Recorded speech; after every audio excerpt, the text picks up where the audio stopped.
Jardin thérapeutique, repas thérapeutique, doll-thérapie, zoothérapie, musicothérapie, art-thérapie et bien sûr animation thérapeutique. Tout aujourd'hui en EHPAD est thérapeutique. Allant des choses les plus banales comme caresser un animal ou écouter de la musique, aux plus extravagantes comme la rigolothérapie ou la jonglothérapie. Sauf que, avoir du thérapeutique partout, on finit par considérer la personne âgée comme un patient et l'établissement comme un lieu de soins. Pourtant, nous sommes tous convaincus de la nécessité de faire de ces établissements des lieux de vie, voire même de véritables chez-soi. Je m'appelle Antoine Gérard, bienvenue sur Sociogérontologie. Chaque semaine, je partage avec vous des infographies, des articles, des podcasts et même maintenant cette chaîne YouTube pour vous aider à prendre un peu de hauteur sur les vieux. Aujourd'hui, je vous propose de questionner le tout thérapeutique promu dans nos établissements d'hébergement en partant du cas sans doute le plus emblématique de cette dérive, l'animation thérapeutique. Et oui, il s'agit bien d'une dérive. Nous sommes partis du principe qu'une activité, quelle qu'elle soit d'ailleurs, faisait du bien à la personne, pour en conclure que, de ce fait, cela devrait en devenir la finalité, l'objectif principal. Alors, ne crachons pas dans la soupe, considérer une activité comme thérapeutique est ce qui a le plus souvent permis de rendre cette activité possible dans l'établissement. Qui aurait osé faire rentrer un cheval dans le salon de la maison de retraite si on n'avait pas appelé ça équithérapie? Mais n'oublions pas que les vieux, la prévention, ils en veulent pas, et qu'ils ne veulent pas non plus être traités comme des patients ou des objets de soins. Et que donner un objectif thérapeutique à une animation est bien souvent le meilleur moyen de décourager la participation. Or, bien sûr, pour que l'objectif thérapeutique soit atteint, il faut d'abord chercher la participation des personnes âgées. Donc deux choses. L'animation thérapeutique n'est pas le bon objectif à suivre. Deuxièmement, même si ce serait le bon objectif, ce n'est pas la bonne méthode pour l'atteindre. Et pour vous expliquer ça, je vous propose que l'on réponde à deux questions. Qu'apporte l'animation aux personnes âgées? Puis à partir de là, posons-nous la question, quel est l'objectif de l'animation? Dans le paradigme de l'animation thérapeutique, l'animation, pour être jugée utile et nécessaire, doit avoir une finalité thérapeutique. Améliorer la mobilité, entretenir les capacités cognitives, éviter la chute, sensibiliser au problème de la dénutrition, apaiser, etc. Tout ça sont de très beaux objectifs et des sujets importants.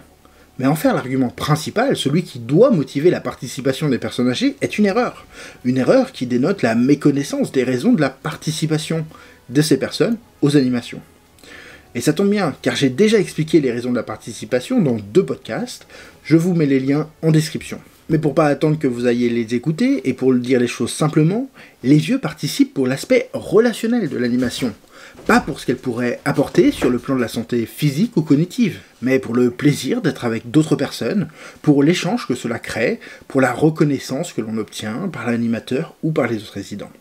Enfin bref, ils participent pour la satisfaction de leurs besoins relationnels.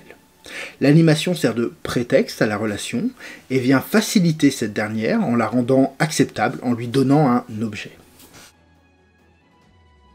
Alors quel est l'objectif de l'animation? Ma position est simple, si l'animation sert à être en relation, si c'est pour cela que les personnes participent, si c'est le sens de leur participation, alors ça devrait aussi être l'objectif que nous lui fixions, car je le rappelle, l'enjeu premier est la participation. L'objectif de l'animation devrait donc être la relation entre les participants et la satisfaction de leurs besoins relationnels. Et comme ce besoin est un besoin important et partagé par la plupart de nos résidents, nous devons assumer ce caractère relationnel ou social de nos animations plutôt que de chercher à le reléguer derrière des objectifs thérapeutiques.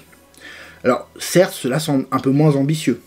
Et on peut se demander si on ne pourrait pas faire plus avec l'animation que seulement satisfaire le besoin relationnel. Mais faire de l'animation dite sociale, attribut qu'il serait d'ailleurs temps de supprimer. Premièrement, ce n'est pas moins important que de faire des animations dites thérapeutiques.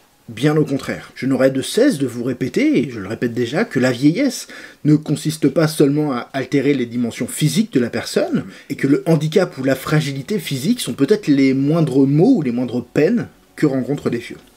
Deuxièmement, surtout, c'est sûrement plus efficace pour obtenir des résultats sur le plan thérapeutique. En supprimant cet objectif thérapeutique qui décourage la plupart des vieux, et notamment ceux qui pourraient en avoir le plus besoin, c'est peut-être là le meilleur moyen d'atteindre cet objectif thérapeutique que vous visez. En effet, pour atteindre l'objectif thérapeutique, je l'ai déjà dit mais je le répète, il faut avant toute chose que les personnes participent à l'animation. Sans cette participation, aussi beau ou pertinent soit l'objectif de l'animation, il ne peut être atteint. Prenons un exemple. Admettons que vous avez pour objectif de faire gagner en mobilité fine. C'est un domaine important pour préserver son indépendance dans les actes de la vie quotidienne. Vous pourriez proposer une activité où les résidents vont se passer une balle en mousse. Mais vous pourriez aussi passer cet objectif thérapeutique au second plan, prétexter un après-midi dégustation de thé ou tricot pour réunir les résidents qui vous semblent avoir le plus besoin de regagner en mobilité fine. Et vous leur faites passer un moment ni infantilisant ni stigmatisant qui leur donne envie de revenir le lendemain.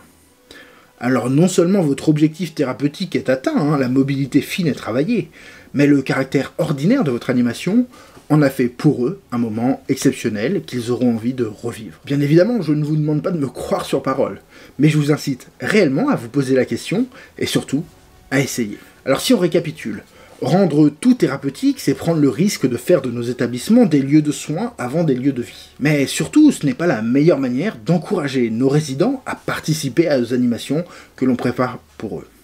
Pour favoriser la participation, nous ne devons pas oublier que l'animation, quelle qu'elle soit, n'est qu'un prétexte à la relation, et que son objectif, c'est de satisfaire le besoin relationnel de la personne. C'est la raison pour laquelle la personne participe, et ça devrait être l'objectif qu'on lui fixe. Si vous voulez aller plus loin, retrouvez-moi sur LinkedIn, dans la newsletter, ou écoutez le podcast Sociogérontologie. À très bientôt.